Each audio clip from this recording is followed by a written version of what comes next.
Jeremiah shares with Dwight his peculiar idea of a fair trade. The reply from Dwight is, fair exchange, his brains remain in his skull. Jeremiah remains firm. I understand the proposition, it's clear, but there's a fortune in them barrels, he replies. Money is not important to me. It's the heritage. Mr. Manfredi, are you able to provide more? A sweetener?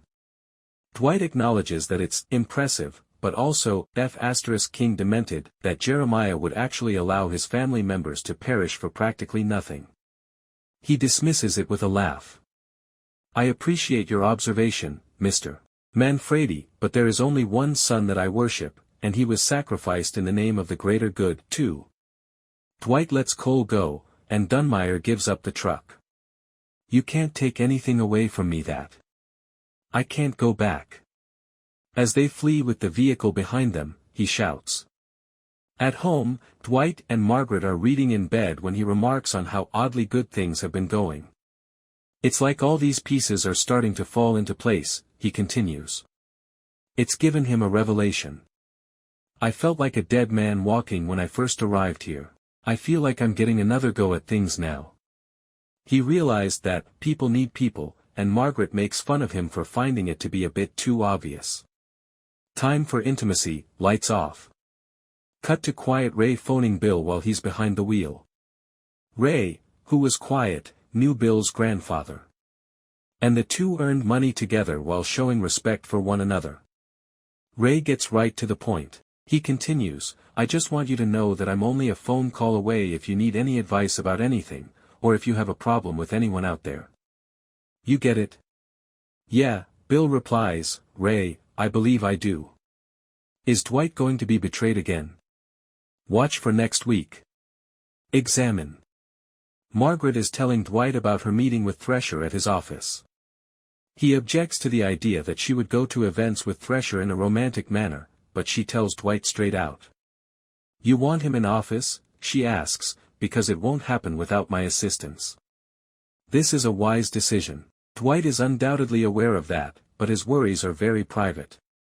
If I see him make a move on you, do something that's getting handsy or a little familiar, I'm gonna break his jaw in 6 places, adds the man.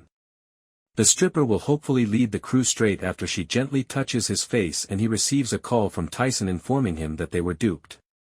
To the location of the 50. Back at the office, Bodie and Grace play the completed video for Joanne, which features the team's phony bourbon influencer telling a story about being taken to taste the renowned 50-year brew while holding a sack over his head and a revolver to his face. Joanne approves, but once they upload it, there's no turning back. Cut to Tyson and Mark, who are looking through binoculars to see the 50's barrels being unloaded. They located it.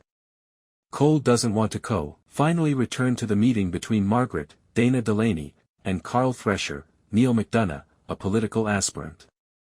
Saying he'll be one hell of a governor, she flatters him and pledges to help him win the election. Bottom line, and I do mean this in the most loving of ways, people don't like you.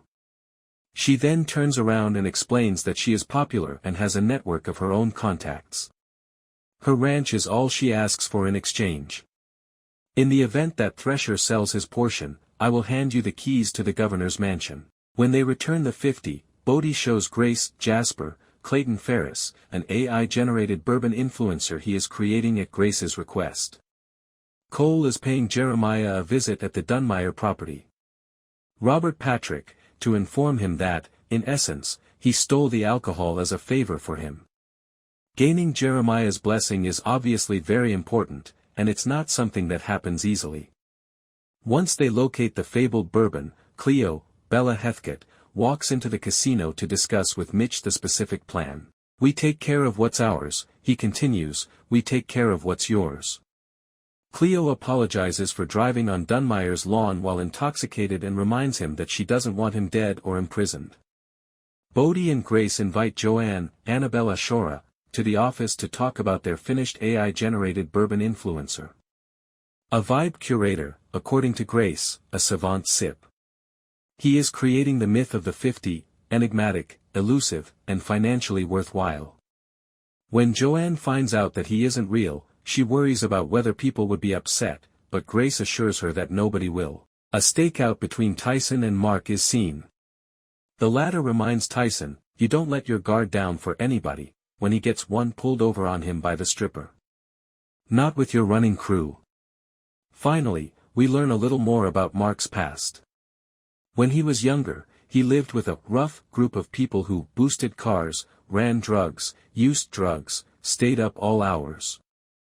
After meeting Tyson's mother, he abandoned it and is now attempting to lead by example.